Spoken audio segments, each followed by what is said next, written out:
My parents told me to give my house to my brother and rent somewhere. I agreed, then secretly sold the house and moved away, letting them walk into a place that now belonged to someone else. I've spent my entire life being the backup option nobody actually cared about. My older brother, Tyler, 32 male, has always been the shining star while I was just kind of there. The reliable one they could depend on, but never really valued. The afterthought, the safety net, the one who'd always be fine no matter what happened. But one Thursday evening in October, I finally stopped being anyone's afterthought. And honestly, it felt incredible. Looking back, I can pinpoint the exact moment something inside me snapped. It wasn't when I overheard my parents telling Gramps that Tyler should get the bulk of the inheritance because he needed financial stability while I'd always manage somehow. Like my ability to handle life was somehow a character flaw that meant I deserved less support. It wasn't when they skipped my college graduation ceremony, something I'd worked 4 years toward, to drive 2 states over and watch Tyler's amateur softball tournament, a tournament his team lost in the first round, by the way. They didn't even apologize, just said Tyler really needed their support that day, and I'd understand when I was older. I was 22. It wasn't even when they took $5,000 from me, money I'd saved for months by working overtime and skipping meals to bail out Tyler and his wife Kayla after their third financial disaster in just 2 years. That $5,000 was supposed to be my emergency fund, the buffer that let me sleep at night, knowing I could handle unexpected expenses. Gone in an afternoon because Tyler made terrible decisions and my parents expected me to fix it. Nope.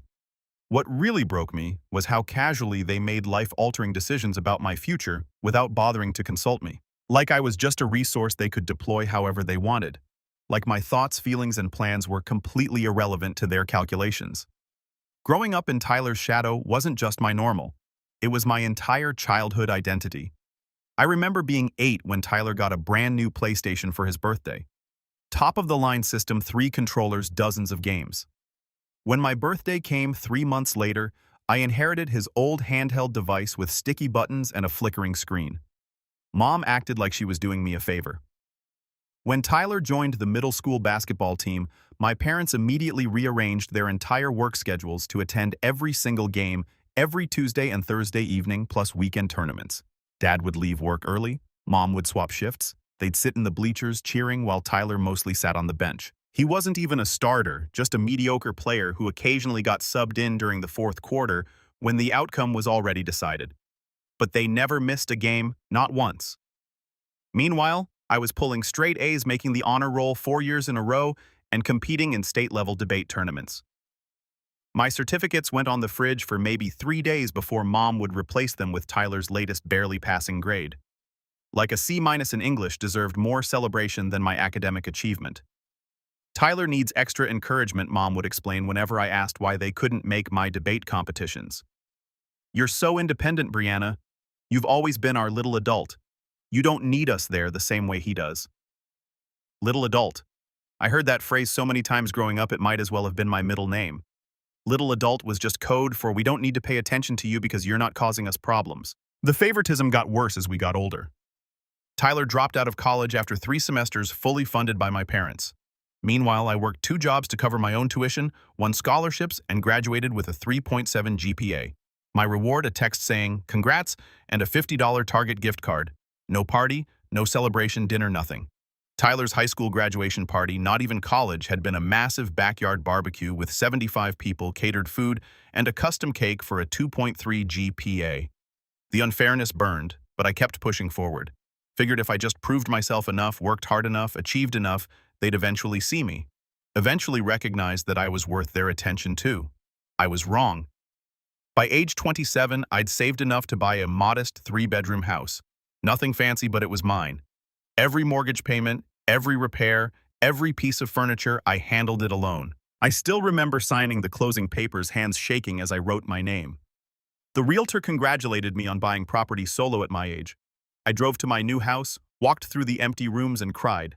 Happy tears, proud tears. I'd actually done it. Tyler and Kayla, meanwhile, kept floundering from one disaster to another. Tyler treated employment like a seasonal hobby. Enthusiastic for the first few weeks, then increasingly flaky, until he either quit or got fired. He'd had 7 jobs in 5 years. Retail warehouse work, delivery, driving, call center, customer service. Never lasted more than 4 months anywhere. His pattern was always the same. Start with big plans and declarations about how this job was different, how he was really going to apply himself this time. Within a month, he'd be complaining about his boss being unreasonable or his coworkers being dramatic. By month 3, he'd start calling in sick frequently. By month 4, he'd be unemployed again with some story about how the job wasn't a good fit culturally. Kayla wasn't helping matters. She had this compulsive spending problem that made their financial situation exponentially worse. Designer purses she couldn't afford, restaurant meals 3 times a week, a leased BMW that cost more monthly than most people's rent. She'd blow through paychecks before they cleared, then act surprised when the account was overdrawn. Together, they were a financial disaster in constant motion. The cryptocurrency incident was peak Tyler brilliance. He'd gotten obsessed with digital currency after watching some YouTube videos from influencers who drove rented Lamborghinis and talked about generational wealth. Tyler became convinced he'd discovered the secret to getting rich quick. He borrowed $10,000 from our parents who really couldn't afford to loan that kind of money and dumped it all into some obscure coin that was supposedly about to explode. Had this whole spreadsheet showing how his investment would 10 times within 6 months. The coin crashed within 3 weeks, lost 90% of its value overnight when the creators did a rug pull and disappeared with everyone's money. Tyler's $10,000 became about $800 in basically worthless digital tokens. Did he learn anything from this? Absolutely not. My parents kept bailing him out. Every few months there'd be a new crisis. Rent was overdue. The car was about to be repossessed. Credit cards were maxed out. Utilities were getting shut off. And my parents, despite being firmly middle class with limited retirement savings, would somehow come up with the money. When their own funds dried up from constantly rescuing Tyler, guess who they turned to? Just a small loan, Dad would say, calling me at work. His voice would have this careful, measured tone like he was trying to de-escalate a hostage situation. Tyler's in a really tough spot right now. He's got this job interview lined up, but they need to get through this month first. Those small loans added up terrifyingly fast. $500 here when their rent was short. $1,200 when Kayla's car needed emergency repairs. $800 when Tyler's phone got shut off and he needed it for job applications. $3,000 when they were about to be evicted and had nowhere else to turn. Over 5 years, I handed my brother $15,000. 15 grand that I'd earned through actual work that I'd saved by making sacrifices that was supposed to be building my future. Gone to subsidize Tyler's inability to adult. I knew that money was never coming back. Kept meticulous records anyway. A spreadsheet with every loan amount, date, and their promise to pay me back as soon as things stabilized. Things never stabilized. Tyler never paid back a penny. My extended family started noticing the dynamic at gatherings. Family barbecues became uncomfortable social experiments where people would make passive-aggressive comments about my generosity. My Aunt Beverly would sip her iced tea and say things like, "So wonderful of you to support your brother's journey. Not everyone would be so giving." The way she emphasized giving made it clear she knew I was being taken advantage of. My Uncle Rich was less subtle. At Thanksgiving, he'd make loud comments within Tyler's earshot. "Must be nice having a rich sister who bails you out every time you screw up." Some of us had to figure life out on our own without a safety net. Tyler would just smirk and shrug, completely unbothered by the criticism. Why would he care? As long as the money kept flowing, he had no reason to change. Despite knowing I was being used, I kept showing up to family events. Sundays, holidays, random weeknight dinners when Mom would call saying, "It's been forever since we've seen you." Even though I'd been there the previous week, I'd arrive exhausted after grinding through a 10-hour shift still in my business clothes because I didn't have time to change, only to find Tyler and Kayla already there. They'd be sprawled on the living room furniture, feet propped on the coffee table. Mom always told me not to put my feet on, eating leftover takeout that I'd brought to a previous dinner. Tyler would barely acknowledge my arrival, maybe a half wave without looking away from whatever was on TV. Kayla would glance up from her phone long enough to ask if I could watch their dog next weekend because they had plans. Not hello, not how are you. Just an immediate request for a favor. And I'd usually say yes because that's what I did. The reliable one. The one who helped without complaining. Then came the dinner that changed everything. It was a Thursday evening in October, unseasonably warm for that time of year. I'd just wrapped a massive project at work. 3 months of analyzing compliance protocols for a merger that finally got approved. My team had celebrated with cake in the conference room that afternoon, and my boss had hinted at a promotion in the works. I should have been exhausted and happy, ready to go home and celebrate with a bubble bath and trashy reality TV. Instead, I'd gotten a text from Mom that morning. "Family dinner tonight, 6:30. Don't be late." The exclamation points should have warned me something was up. Mom only used excessive punctuation when she wanted something. I pulled up to my parents' house around 6:20, parking behind Tyler's beat-up sedan and Kayla's leased BMW. That silver M3 she absolutely couldn't afford, but drove anyway, because image mattered more than financial stability in her world. The monthly payment on that car was probably $1,400, which was insane considering Tyler's employment history. The smell of Mom's homemade lasagna hit me the second I opened the front door. My favorite, my absolute favorite dish. Mom only made lasagna for special occasions, or when she wanted something which meant tonight fell into the latter category. I should have turned around right then, should have faked a sudden migraine or work emergency. But I didn't, because despite everything, some stupid part of me still hoped for normal family dinners. Brianna Mom called from the kitchen, her voice unnaturally cheerful. Perfect timing. We're just about ready to eat. Tyler and Kayla were already positioned in the living room like they owned the place. Tyler had claimed Dad's recliner, the good one with the massage function that Dad never let anyone else use. Kayla sat on the couch with her feet tucked under her, scrolling through her phone and occasionally showing Tyler something that would make him laugh. Neither of them greeted me when I walked in. Tyler gave me a brief head nod. Kayla didn't even look up. The dining room table was set for 4 with Mom's good dishes, the ones she usually reserved for Christmas and Easter. Cloth napkins, wine glasses, even though I was the only one who drank wine and I'd driven there. The fancy serving platters she'd gotten as wedding gifts 30 years ago. Red flags everywhere. I was walking into an ambush and didn't realize it yet. Dinner started normally enough. Dad asked about work. I gave him the abbreviated version of my project's success, watching his eyes glaze over as I explained compliance protocols. He'd always been more interested in Tyler's stories, which tended to be dramatic and entertaining rather than professionally technical. Tyler dominated the conversation as usual, spent 20 minutes explaining his latest money-making scheme. Flipping houses, apparently binge-watching several renovation shows on HGTV and YouTube, had transformed him into a real estate investment expert overnight. The key is finding undervalued properties in up-and-coming neighborhoods, he said, gesturing with his fork for emphasis. He was using phrases he'd clearly memorized from some podcast without really understanding what they meant. You buy low, do some cosmetic updates, then sell high when the market appreciates. It's basically free money if you know what you're doing. Tyler had no construction skills, no real estate license, no capital, and no track record of successfully completing any project ever. But sure, house flipping was definitely his calling. Kayla jumped in with breathless enthusiasm. We've been looking at properties online. There's this adorable little bungalow that just needs some paint and new countertops. It could be worth $300,000 after renovations. The property in question was probably listed for $250,000, needed a complete gut renovation, and they had exactly $0 for a down payment but details. My parents nodded along enthusiastically, like Tyler was presenting a legitimate business plan instead of a pipe dream based on reality TV. I pushed pasta around my plate, said, "That's interesting," at appropriate intervals, and counted down the minutes until I could leave. That's when Mom cleared her throat deliberately. That fake little cough she does when she's about to say something she knows will be controversial. So she began glancing at Dad for backup. We've been having some family discussions about Tyler and Kayla's situation. Here we go. I braced myself for another loan request. In my head, I was already calculating my current savings balance and how much I could spare without dipping into my emergency fund or down payment savings for a potential future property. They've been having a really tough time since their rent went up. Mom continued, her voice taking on that syrupy, sympathetic tone, and with a baby on the way. Wait, what? I interrupted, completely blindsided. Baby Kayla was pregnant. This was significant news that nobody had bothered to mention to me, despite the fact that I'd been to 3 family dinners in the past month. Oh! Mom's hand flew to her mouth in this theatrical gesture of surprise. We thought you knew. Kayla's 11 weeks along, due in late April.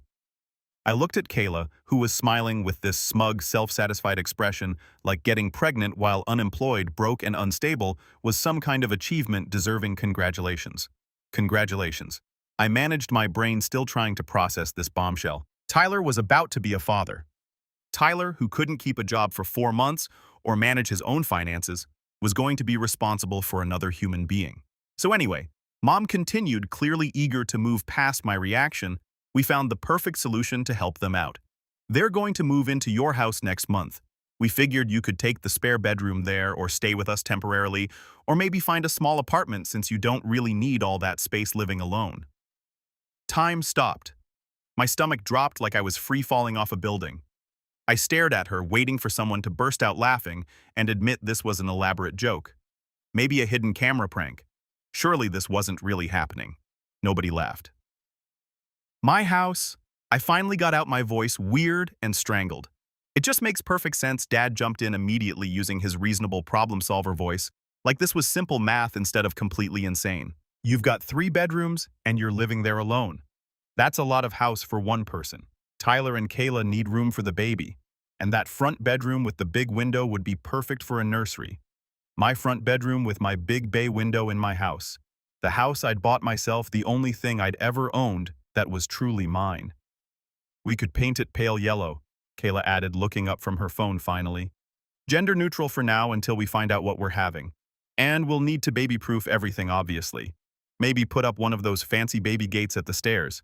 She was talking about modifications to my house like it was already settled, like they'd already measured the rooms and picked out furniture, like my opinion was just a formality they were bothering to go through. This way you won't have to worry about maintaining such a large space by yourself, Mom said, patting my hand like she was doing me a huge favor. It's really what's best for everyone. Family takes care of family. They weren't asking me, they were informing me. This wasn't a discussion or a request for help. This was an announcement that they'd already made decisions about my life and my property without including me in the conversation. I looked around the table. Dad was nodding supportively. Mom looked pleased with herself for solving everyone's problems. Tyler had this little smirk playing at his lips like he'd won something. Kayla was back on her phone, probably browsing baby furniture. Something inside me cracked. Not a dramatic explosion, more like ice breaking up on a frozen lake. A shift so fundamental I could feel it in my bones. For 29 years, I'd been the reliable one, the helper, the problem solver, the one who sacrificed for Tyler. I'd swallowed disappointment every time they chose him. I'd smiled through celebrations of his mediocrity while my achievements went ignored. I'd loaned money I couldn't afford to lose because family helps family, and this was my reward. They wanted my house, the one thing I'd built completely on my own, through my own work and sacrifice, and they expected me to hand it over without protest, because that's what I always did. I forced myself to smile. You know what? That sounds reasonable. The table relaxed instantly like they'd been holding their breath. Mom's shoulders dropped. Dad gave an approving nod. Tyler and Kayla exchanged satisfied looks.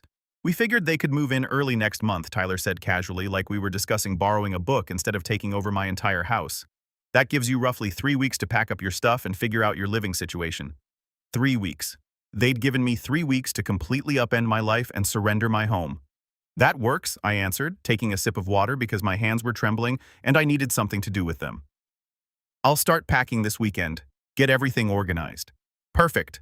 Mom beamed at me. I knew you'd understand. You've always been so mature and practical. Not everyone would be this generous.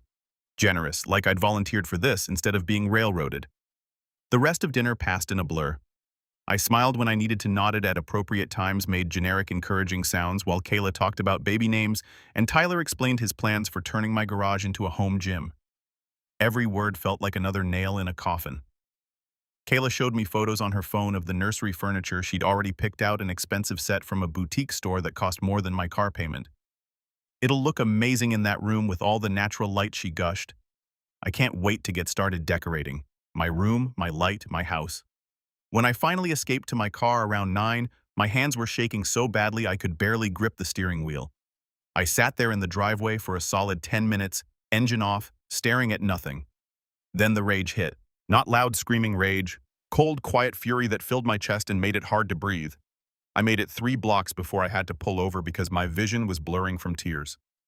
I sat in a random strip mall parking lot and cried until my throat hurt. Angry tears, hurt tears, years of accumulated frustration and disappointment pouring out all at once. Then I dried my face, took several deep breaths, and made a decision. If they wanted my house so badly, they could have it, just not the way they expected. 2 months earlier, my boss had called me into her office for what I'd assumed would be a routine check-in. Instead, she'd made me an offer.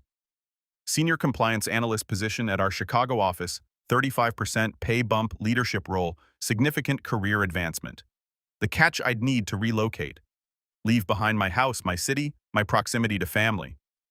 At the time, I'd been torn. The opportunity was incredible, but leaving felt like abandoning everyone. Mom had made comments about how families stay close, and how real careers don't require moving across the country. Dad had questioned whether the pay increase was worth the higher cost of living in Chicago. Tyler had actually laughed and said I'd never survive in a big city. So I turned it down, told my boss I appreciated the offer but wasn't ready to relocate. She'd been disappointed, but understanding. If you change your mind within the next few months, the position's yours. We want you in Chicago, Brianna. You're exactly what that team needs. Now, Chicago sounded perfect, not just perfect, necessary. When I got home that night, I didn't even go inside immediately, just sat in my car in my own driveway looking at my house, the little ranch I'd worked so hard to afford, the place where I'd finally felt like I was building something real and permanent. They wanted to take it away from me like it meant nothing, like I meant nothing. Inside, I poured myself some juice and opened my laptop. Found my boss's email from 2 months ago and hit reply. Hi, Jennifer. I've been thinking about the Chicago position and would like to accept if the offer is still available. When would you need me to start? Her response came through within 20 minutes, even though it was almost 10 p.m. Offers absolutely still on the table. How soon can you be there? We'd love to have you by November 1st if possible. November 1st, 3 weeks away, exactly the timeline Tyler had so generously given me to pack up my life. November 1st works perfectly. I'll need to handle some things on my end, but I can make that timeline. Thank you for this opportunity. We emailed back and forth for another 30 minutes, hammering out details, salary, moving expense, reimbursement, start date, apartment recommendations. By 11 p.m., I had a signed offer letter and a plan. The next morning, I called 3 real estate agents before finding one who specialized in quick sales, explained my situation well, the sanitized version where I was relocating for work and needed to sell fast. She came over that afternoon, walked through the house, and gave me a realistic assessment. If you price it competitively, we can move this quickly, she said, pulling up comparable sales on her tablet. I'd suggest listing it for about $10,000 under market value. In this neighborhood with these features, you should have multiple offers within a week. We listed it that same afternoon. The photos were done the following day. By Monday, my house was on the market with a price that would attract serious buyers. I even included some of my furniture in the sale to make the process faster. The couch Tyler had his eye on, the dining set Kayla had mentioned she loved, they wouldn't be getting any of it. For 3 weeks, I played the role, perfectly answered Mom's texts about preparing the house with vague affirmations. Yep, working on it, packing things up, getting organized, never lying but never telling the full truth either. When Tyler texted asking if I could leave my TV mounted on the living room wall since they didn't have one that nice, I responded, "We'll see what works out." When Kayla called asking about paint colors for the nursery every day, I systematically cut another tie to this place and these people. I hired movers for 3 weeks out, started packing room by room, labeling everything, methodically sold furniture that wouldn't fit in my new place. Almost done packing, I'd tell them which was true. Found a good situation? Also true. My new Chicago apartment was great. Don't worry about helping. I've got it handled, which was the truest thing I'd said to them in years. Tyler sent me a long text message 3 days before their scheduled moving day. He'd clearly put thought into it, which was rare for him. Just wanted to say thanks for being so cool about all this. I know it's a big change for you, but this is really going to help us get on our feet. Having a stable place to raise the baby is everything. You're the best sister ever. I stared at that message for a long time. The audacity was almost impressive. They'd taken my house, and he was thanking me like I'd volunteered it, like this was a generous gift instead of outright theft. I didn't respond. The final week was surreal. I'd wake up in my mostly empty house boxes stacked everywhere and feel completely detached from the situation, like I was watching someone else's life fall apart instead of living through my own. Wednesday. 2 days before closing, Kayla texted asking if I'd be around Saturday to help them move in. We've got a truck rented but could use extra hands. Plus, we want to take you out for dinner after as a thank you. Dinner. They wanted to take me to dinner after stealing my house using my own money from previous loans, probably. Sorry, not available. Saturday, I texted back. Good luck with the move, though. Thursday night, my final night in the house, I slept on an air mattress in the empty living room. All my belongings were either packed for the movers or already in my car, which was loaded to the ceiling with essentials I'd need immediately in Chicago. I lay there staring at the ceiling I'd painted myself 2 years ago, listening to the familiar sounds of my house settling. For a moment, I felt guilty. Was this too extreme? Too cruel? Then I remembered the smug look on Tyler's face at dinner. Remembered Kayla planning renovations to my house without asking. Remembered 29 years of being second choice backup plan, the reliable one who didn't matter. The guilt evaporated. Friday morning, movers arrived at 6 a.m. sharp, professional, efficient crew that had everything loaded in under 4 hours. By 10:30, my entire life was in a truck heading for Illinois.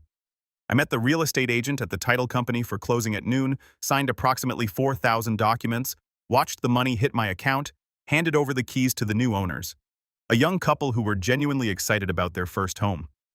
"The neighbors are really nice," the wife said, as we chatted while paperwork processed. "We met the couple next door yesterday. They mentioned someone named Tyler was moving in. I told them we'd bought the place." "Interesting," I said, keeping my expression neutral. "I wonder who Tyler is." The new owners took possession, immediately scheduled their own movers for tomorrow morning, the exact same time Tyler would be showing up with his rental truck expecting to take over my life. By 2 p.m., I was on the road to Chicago, tank full of gas, trunk full of essentials, phone fully charged. My movers would arrive at my new apartment the following day. Everything I owned was in transit to a new life. Around 3:30, approximately the time Tyler and Kayla were planning to start loading their truck, my phone started buzzing. I was somewhere on I-80, windows down, music loud, feeling freer than I'd felt in years. Didn't even look at the phone, just kept driving.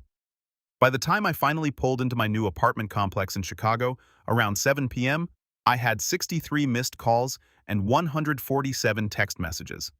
I grabbed my overnight bag, ignored my buzzing phone, and checked into my empty new apartment. Ordered takeout from a Thai place down the street, sat on the floor of my unfurnished living room, eating pad Thai straight from the container. My phone continued vibrating like an angry wasp trapped in my purse. Around 8, I finally looked. Mom's voicemails progressed from confused to angry to panicked to devastated. "Brianna, where are you? Tyler's at the house, and there are strangers there saying they own it. Call us back. This isn't funny anymore. What is happening? Those people have a deed. How could you do this to your brother, to your family? Where will they live? Please, sweetheart, call us back. We can figure this out. Just tell us what's going on." Dad's messages were shorter but more aggressive. "Explain yourself immediately. This is unacceptable behavior. Call me now. You've made a huge mistake. This will have consequences."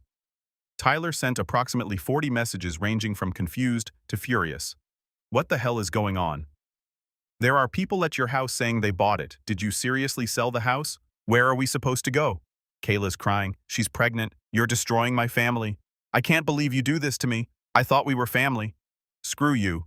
You've always been jealous. This is low even for you." And Kayla contributed her own dramatic messages. "We're homeless because of you. You're taking away your niece's chance at a stable life. I'll never forgive you for this, ever." Extended family started chiming in too. Clearly my parents had activated the family phone tree to apply maximum pressure. Cousin Lindsay, really mature Brianna running away like a child instead of helping family. Aunt Beverly, your mother is devastated. I hope you're proud of yourself. Uncle Rich, some way to treat your brother when he needs you most. I scrolled through every message, every voicemail, every notification, read them all while eating Thai food on my empty apartment floor. Then I typed one response to the family group chat. I accepted a promotion in Chicago and needed to sell my house. Closed yesterday. Good luck with everything. Then I blocked all of them. Mom, Dad, Tyler, Kayla, every cousin, aunt, and uncle who'd sent judgmental messages.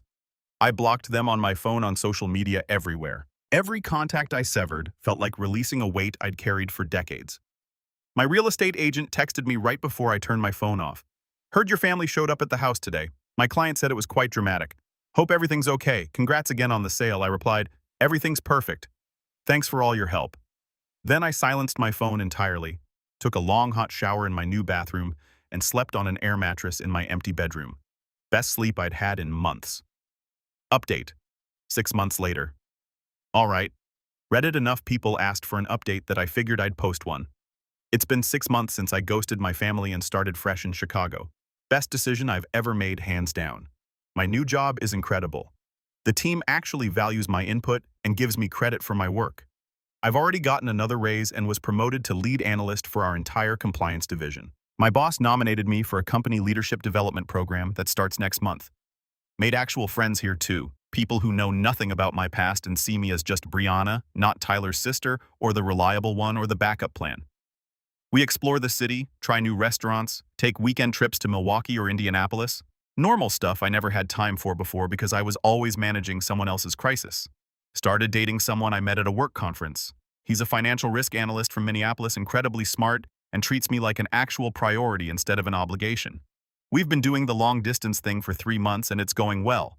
As for my family, I learned everything through Rachel, my old coworker who still lives in my hometown and loves drama. Tyler and Kayla moved into my parents' basement. The plan was supposedly temporary just until they got on their feet. 6 months later, they're still there. 3 adults, 1 baby, and my parents' marriage all crammed into a 12,200 square foot house that was already too small for 2 people.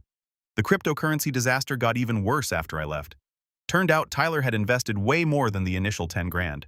He'd maxed out credit cards, including 2 he'd opened fraudulently in my parents' names borrowed from multiple payday loan companies, and convinced my parents to dump their entire retirement savings into his sure-thing investment. When everything crashed, he was left with approximately $600 in worthless digital tokens and roughly $70,000 in debt across various sources.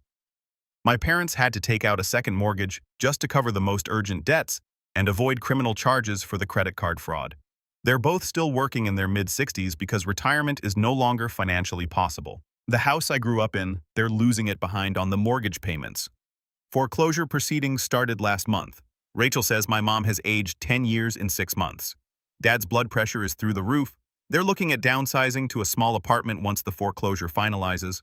Tyler's working retail now at some big box store, his first steady job in years, probably because he literally has no other options. Makes about $11 an hour folding clothes and restocking shelves.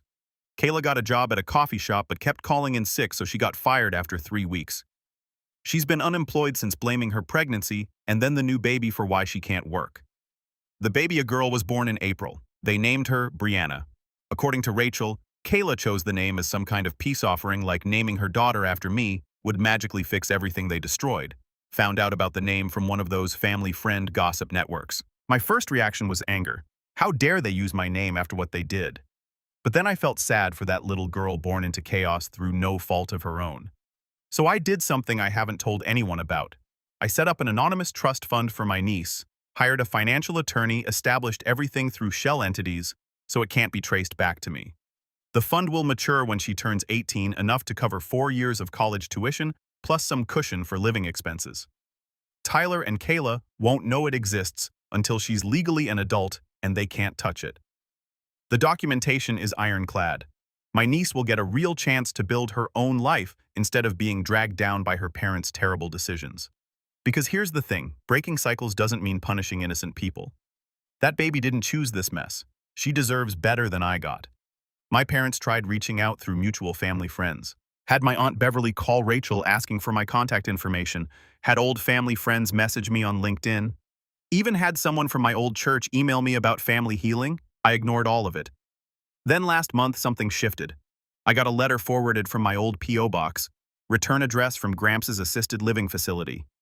My stomach dropped when I saw it because I'd been avoiding thinking about him. He'd always been caught in the middle of family politics, and I figured he'd sided with them after I left. The letter was in his shaky handwriting. Brianna heard about what happened with your house and the move. Your mother has her version of events, but I know how your parents operate. I've watched them favor Tyler your whole life, and it wasn't right. I'm sorry I didn't speak up more. I let them convince me that he needed more support in my will because you'd always be fine on your own. But I see now you're fine because you never got the luxury of being helpless. I've changed everything. You'll get what's fair. I'm proud of you for finally standing up for yourself. Love, Gramps. I cried reading that letter, first time I'd cried about this whole situation since driving to Chicago. Not sad tears, grateful tears. Someone finally saw what had really happened. Someone finally acknowledged that I'd been treated unfairly my whole life, and it wasn't okay. Gramps passed away 2 months ago, heart failure in his sleep. He was 92. I flew back for the funeral, stayed in a hotel, avoided my family the entire time, sat in the back row during the service, slipped out before anyone could corner me, and flew back to Chicago the same day. The will reading happened last week. Gramps kept his word.